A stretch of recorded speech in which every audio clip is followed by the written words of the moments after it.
Big-Nosed George. Big-Nosed George was a highway robber in Wyoming.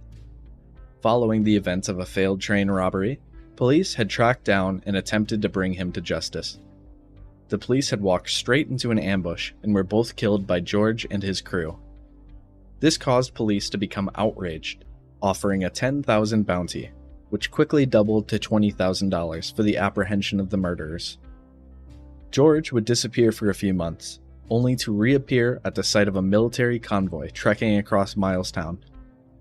They waited until the soldiers were spread out, then surprised and captured a wagon, an ambulance, as well as officers and the merchant stationed with the convoy to collect army payroll. After this robbery, they were found in the same town, drunk and boasting about their crimes.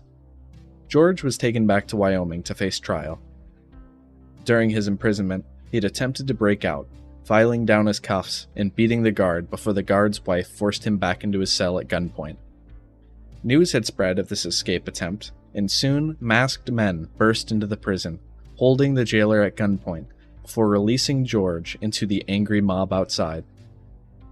They had been waiting to finish him off once and for all, stringing him up from a telegraph pole. This happened to be around the time where science began in earnest, and two doctors, Thomas McGee and John Osborne, took George's body as a medical cadaver, intent on studying his brain for insight into his criminality. His skull cap was sawn off and presented to the 16-year-old medical assistant, Lillian Heath.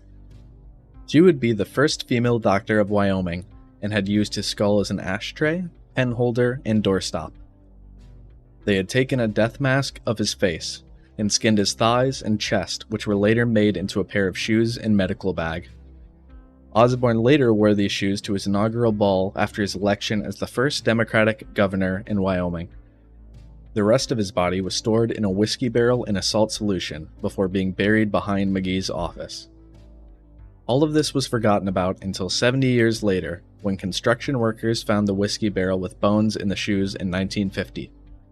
Lillian Heath was contacted, and the skull cap she'd acquired was found to fit perfectly on the skull.